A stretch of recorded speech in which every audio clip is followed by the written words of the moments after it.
Assalamualaikum. In this video, I have this question that is a plus a divided by square root of a plus square root of a equal to 5. Need to find the value of a square. Let's solve the equation step by step. A plus a is equal to 2a.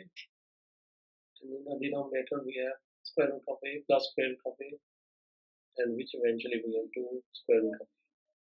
So, equation becomes 2a divided by 2 square root of a equal to 5.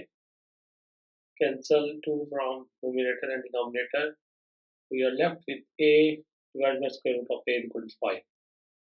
Since a over square root of a can be written as square root of a, so equation becomes square root of a equal to 5. Squaring both sides, we have a equal to 25. And since we need to find the value of a square, so squaring once again to give us a square equal to 625. Thanks for watching.